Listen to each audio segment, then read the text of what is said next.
I honestly thought there was no hope for me. Yeah, mother seemingly without hope goes viral. 3 years later, she's got all the hope in the world.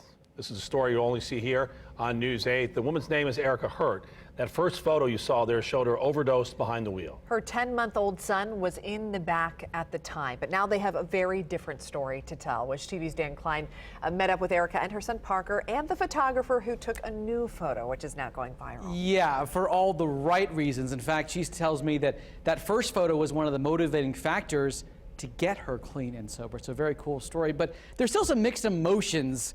Kind of when you see that photo for her, it's hard to look at that old one even 3 years later.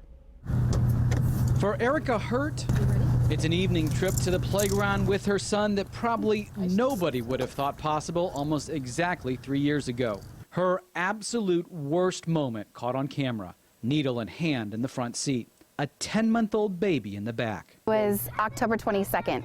Okay. You'll never forget that day. No, never. That was 2016. Now, in November 2019, Parker making a sprint for the play equipment.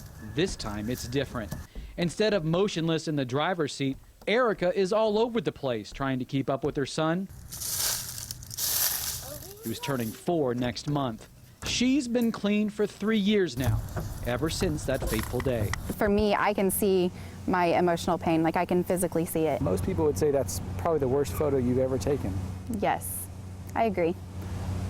But in some ways, is it the best photo you ever took? I agree with that as well. She found out it went viral in jail. Angry, humiliated, but now ready for a change.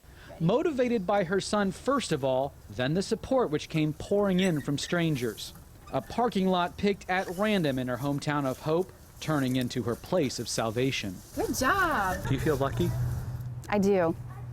I feel blessed. So 3 years later, it was time for a new photo. Just like the old one, she wanted her son involved, but this time front and center.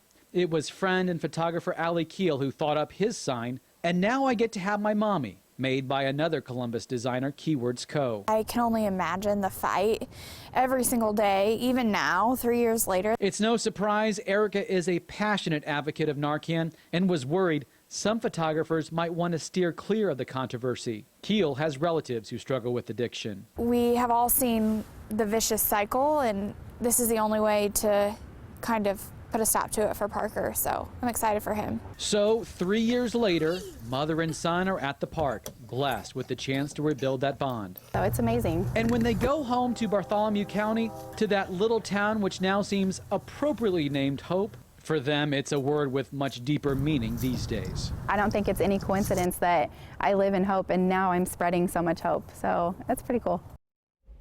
So this new photo is going viral too, with 4,600 shares just on Erica's Facebook page. So it's very cool to see that, not the end of the story, but just the next chapter. Right, and it's so good to see her doing so well. Yeah, she's got a job. She's had custody of Parker for more than 2 years now, ever since she was out of rehab. So it's just been, it's cool to see. Yeah, she mentioned spreading that hope to others. Yeah, and she's actually leading 2 meetings of the Celebrate Recovery groups in Columbus, not too far from where she lives. So certainly passing that on to others. And I mean, some people know her for that viral photo, but now they're starting to know her for Erica, you know, and helping her story helping others. Yeah, what an inspiration. Dan, thanks. Well.